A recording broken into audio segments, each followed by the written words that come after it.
right now, we got to talk some quarterback flames, lames, and chacker specials for the fantasy footballers there in attendance ahead of week 6.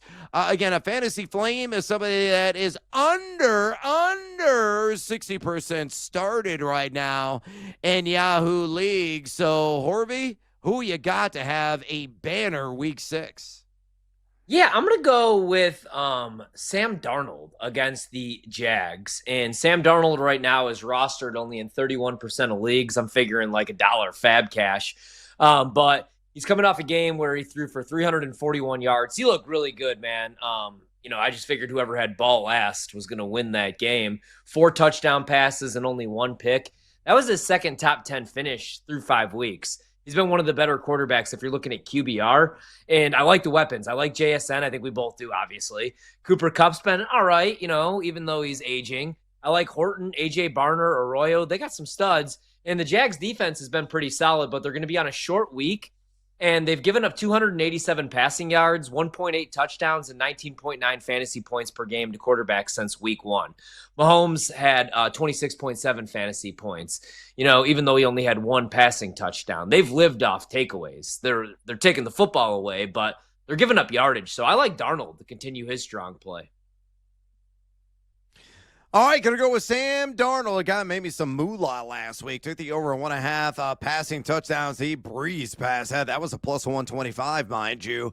I'm going to go with Matthew Stafford. Age ain't nothing but a number. Aaliyah fans out there know all about that. But Stafford, a guy at 37 years young, is absolutely flying high. Again, he is top 5 among fantasy passers so far this season. A guy that's also top 10 in red zone completion percentage. He's been ultra accurate there inside the 20-yard line and is really elevating his overall fantasy point output. And I think he's going to continue to soar because the Ravens are absolutely atrocious, not healthy.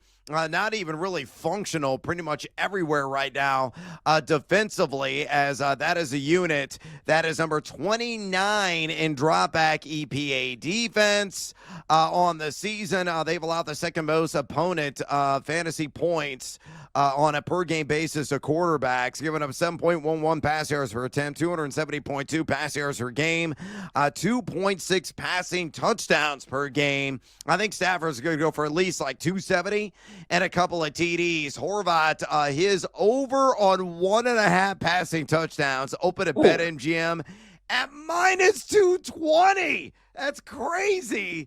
So Matthew Stafford, I think, is going to dissect a beaten up Ravens defense yet again. So I think he's going to be a top 10 finisher.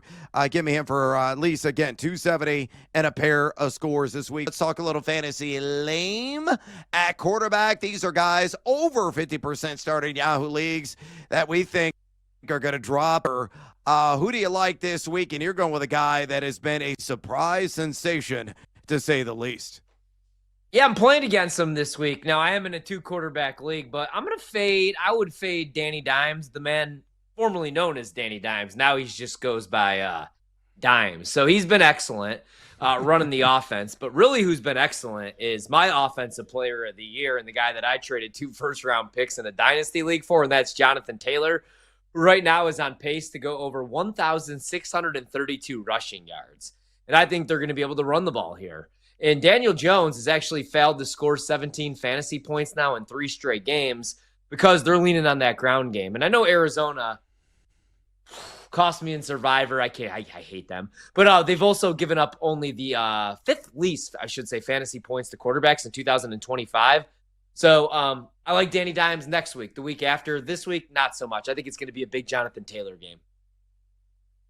All right, I'm going to stay in the same game, go with a different name. Give me the Dachshund of the Desert as a fantasy lane. Not going to earn his sausages this week. That's Kyler Murray against the aforementioned Indianapolis Colts, a guy that has a couple of subpar games already under his belt. With the duality, always has a fairly high floor. Probably going to be good for another 30 rush yards, but he looked through the air. Could be tough sledding for him as the Colts are number 5 in dropback EPA defense on the season. They've allowed the 13th fewest fantasy points on a total basis against the quarterback position, giving up 6.67 pass yards per attempt, 234.8 pass yards per game. However, they've allowed 8 touchdowns vertically to opposing signal callers. You look at Kyler Murray, better than advertised, number 11 in adjusted completion percentage, but he has gone for 20-plus fantasy points in just 2 of 5 games. I think it's going to be around 16, 17 fantasy points.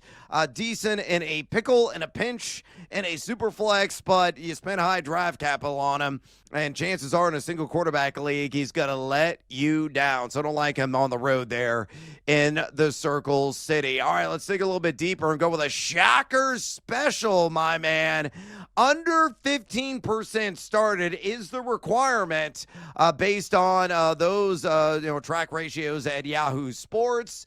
And you're looking at the making it, Mac Daddy, assuming he gets the nod again.